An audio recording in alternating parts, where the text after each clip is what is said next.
नीरा उजवा कालव्यामधून तातडीने पाणी सुरू करण्यात यावे या मागणीसाठी अकलूजकरांचा फलटण येथे एल्गार अकलूजकरांनी फलटण येथील नीरा कॅनल कार्यालयावर नुकताच मोर्चा आणलेला होता। यावेळेला विविध परिसरातील मान्यवर शेतकरी मोठ्या संख्येने उपस्थित होते।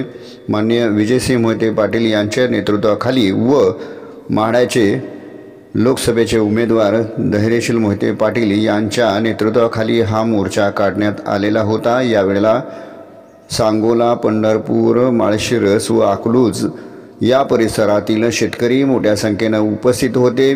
यावेळेला या शेतकऱ्यांनी नीरा उजव्या कॅनलमधून तातडीने पाणी पुन्हा सोडावे या मागणीसाठी निवेदन देण्यात आलेलं होतं। यावेळेला उपस्थित शेतकऱ्यांनी तीव्र संताप व्यक्त केला असून अचानक निवडणुकीनंतर पाणी बंद करण्यात आल्यामुळे शेतकऱ्यांमध्ये असंतोष पसरला असून 19 तारखेपर्यंत पुन्हा पाणी न सोडल्यास पुन्हा तीव्र आंदोलन करण्याचा इशारा यावेळेला देण्यात आला। यावेळेला आमदार रणजितसिंह मोहिते पाटील व राष्ट्रवादीचे उमेदवार धैर्यशील मोहिते पाटील उपस्थित होते। धैर्यशील मोहिते पाटील यांनी यावेळेला अधिकाऱ्यांची भेट घेऊन 3 दिवसांमध्ये पाणी न सोडल्यास पुन्हा तीव्र आंदोलन करण्यात येईल व सर्व शेतकरी रस्त्यावर येऊन आंदोलनासाठी बसतील असे यावेळेला आवाहन करण्यात आले असून या इशाऱ्यानंतर तातडीने पाणी सोडावे अशी मागणी करण्यात आलेली आहे।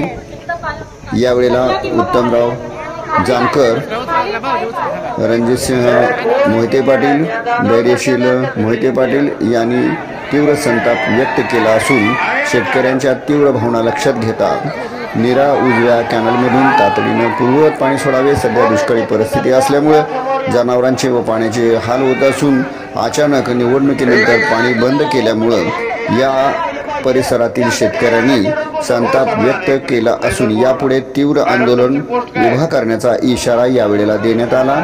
यावेळेला धैर्यशील मोहिते पाटील यांनी पदाधिकाऱ्यांसह नीरा उजवा कॅनलच्या अधिकाऱ्यांना भेटून तातडीने पाणी सोडण्याची मागणी केली असून सरकार या शेतकऱ्यावर अन्याय करीत आहे। तातडीने 3 दिवसात पाणी सोडल्यास पुन्हा तीव्र आंदोलन करू असा इशारा यावेळेला देण्यात आलेला आहे। मानदेशी न्यूजसाठी विजय टाकणे, मसवड।